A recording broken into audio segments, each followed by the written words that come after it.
Senator John McCain's casket as he lies in state at the Capitol Rotunda tonight. You watched today as we saw that ceremony play out, and not far from there at the Vietnam Veterans Memorial Site, they are going to hold a candlelight remembrance as brothers in arms gather this evening ahead of tomorrow morning's service at Washington's National Cathedral. 15 pallbearers chosen by the senator himself. Among them, anti-Putin activist Vladimir Kara-Murza, who sat down with me exclusively to talk about his role in tomorrow's service and how he and the senator bonded. Tell me a little bit about the origins of your friendship with Senator McCain.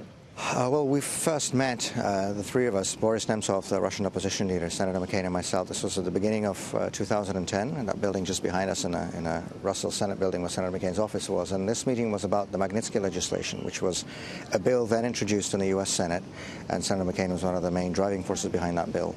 And what that bill proposed to do was to impose individual, personal, targeted sanctions, not against Russia as a country, but against corrupt officials and human rights abusers in Vladimir Putin's regime. And what that bill proposed to do was to end the impunity, whereby the same people who have for years been attacking and undermining and violating the most basic norms of democracy in our country, in Russia, would then come to the West and enjoy the privileges and the opportunities that democracy offered in the West, you know, where they would school their children, open their bank accounts, buy their real estate, and so on and so forth. And the Magnitsky legislation put a stop to that, and it was finally passed by Congress and signed into law in 2012. Very powerful and very unliked by the Putin enclave. It's the thing they hate most. Talk to me a little bit about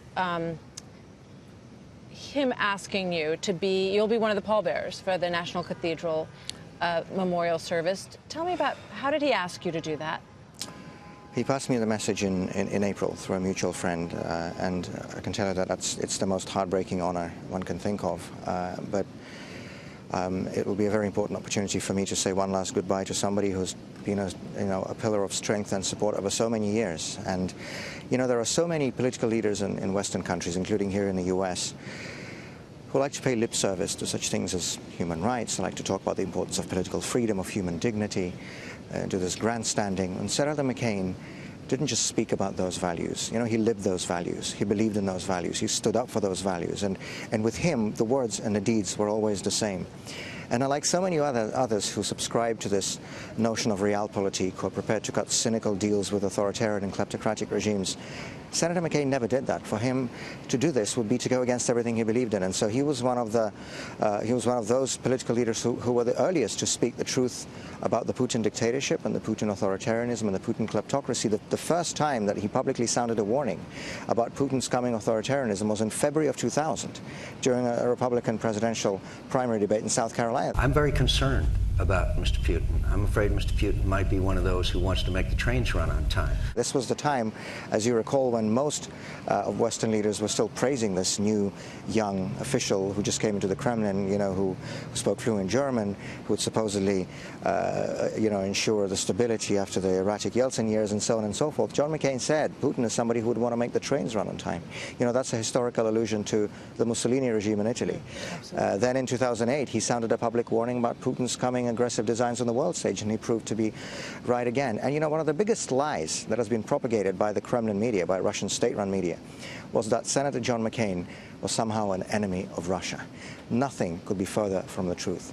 Senator McCain certainly was an enemy of the kleptocrats and the criminals and the crooks who are in and around Vladimir Putin's regime in the Kremlin, the people who are robbing the citizens of Russia, who are denying the rights and freedoms of the citizens of Russia. He was certainly an enemy of them, and he called them what they deserve to be called, criminals, liars, murderers, and crooks.